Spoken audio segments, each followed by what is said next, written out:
출애굽기 36장 8절에서 38절. 복음서에는 삼일체 하나님이 동시에 등장하는 유명한 장면이 있는데요. 예수님이 세례받으시는 장면입니다. 마태복음 3장 16절에서 17절입니다.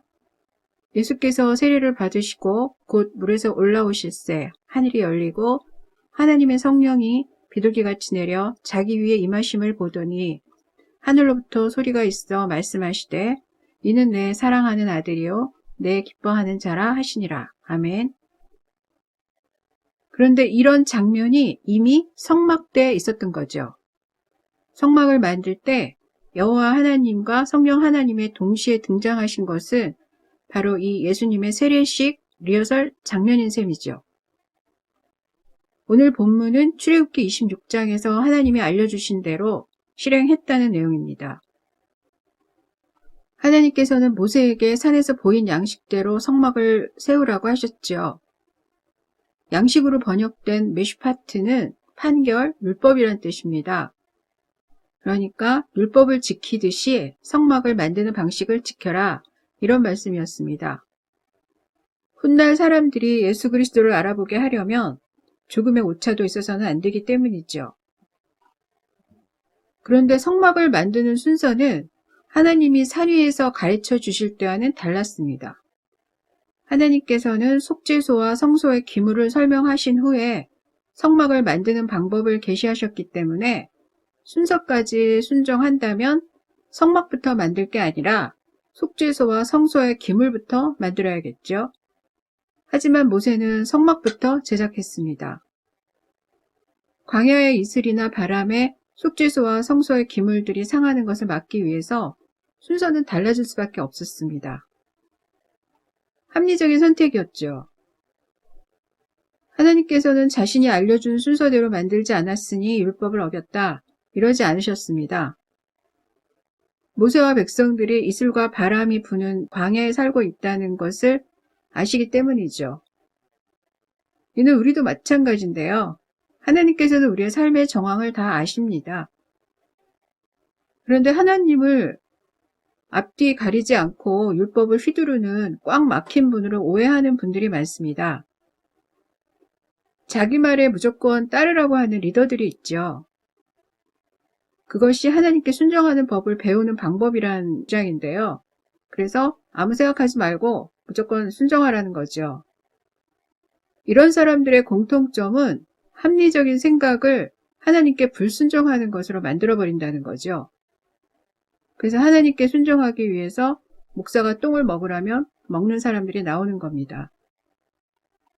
만일 이런 사람들이 모세가 그 준엄한 성막을 만들 때 순서를 바꿔 했어도 여호와께서는 율법을 어겼다고 하지 않으셨고, 또한 성령 하나님께서 일할 사람들에게 순종하는 지혜를 주신 이유가 이들을 부려먹기 쉽게 할 목적이 아니라 성막의 본체이신 예수님께로 인도해서 구원을 얻게 하려는 목적이었다는 걸 알았다면 그래도 똥을 먹었을까요?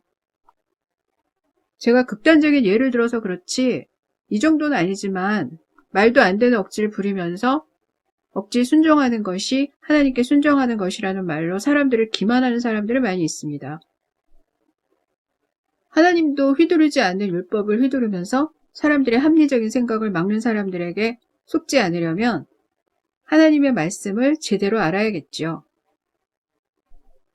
지금은 성막을 대강 공부하니까 지나치는 것도 많지만 이 성막을 더 연구해서 그 내용들과 바울 서신을 비교하면 바울이 말한 기독교 원리 상당 부분이 이 성막에서 나왔다는 것을 알게 될 거라고 생각합니다. 그 정도로 성막이 상징하는 것이 많고 내용이 방대하다는 거죠. 그런데 나중에 솔로몬이 건축한 성전을 보면 이 성막의 대단한 상징들은 거의 사라집니다.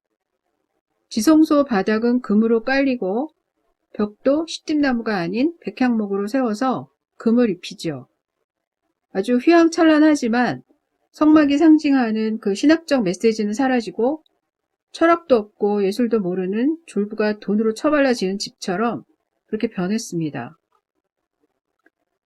솔로몬의 성전의 외형과 성막의 외형을 비교하면 성막이 정말 초라하지요. 마치 이 땅에 인간의 몸을 입고 오신 예수 그리스도처럼 그 외모의 볼품은 없습니다. 하지만 이 볼품없는 성막을 지을 때 성령 하나님께서는 모든 사람에게 하나님께 순종하는 지혜를 주셨고 그래서 성막으로 인도하셨죠.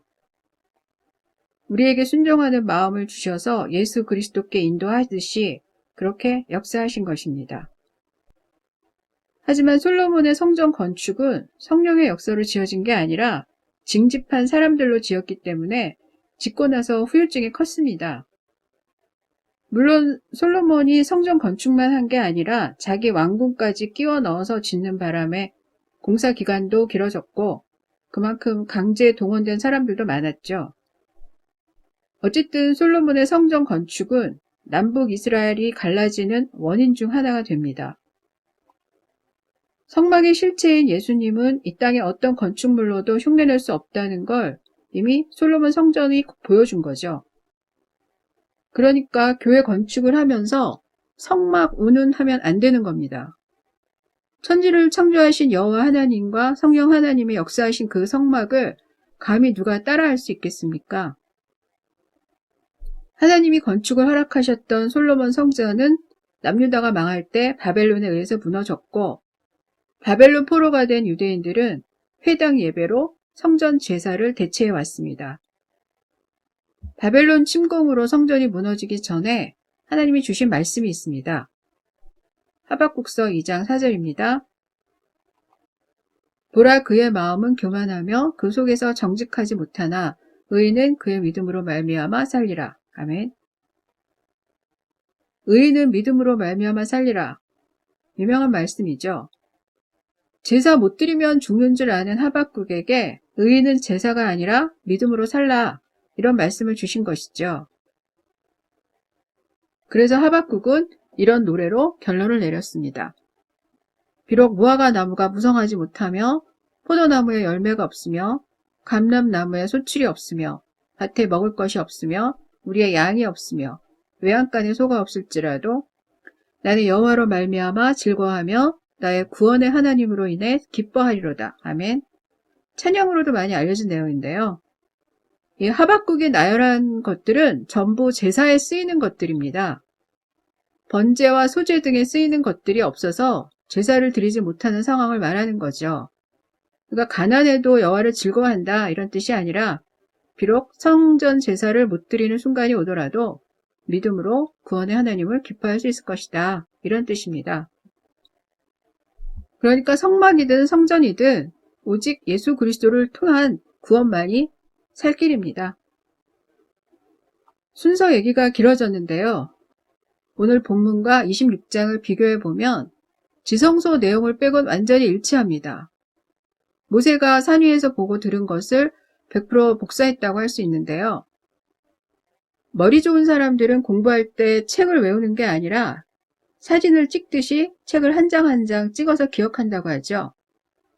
그런데 모세는 이 캠코더로 녹화하듯이 녹화를 했던 것 같습니다. 머릿속에. 혹시 하나님이 하나님께 순종하는 사람들 중에서 가장 머리 좋은 사람을 선택한 게 아닐까 이런 생각이 들었는데요. 하지만 아무리 모세가 천재고 하나님께서 알려주신 걸 녹화하듯이 기억해서 재생할 수 있다고 하더라도 사람들이 엉뚱하게 알아들으면 말짱 꽝이죠. 그래서 하나님께서는 자신의 지혜로운 영을 부어주시고 하나님의 영을 충만하게 한 사람들을 준비하셨던 겁니다. 그럼 이건 지금의 어디에다 비유를 할까요? 요한복음 6장 37절입니다.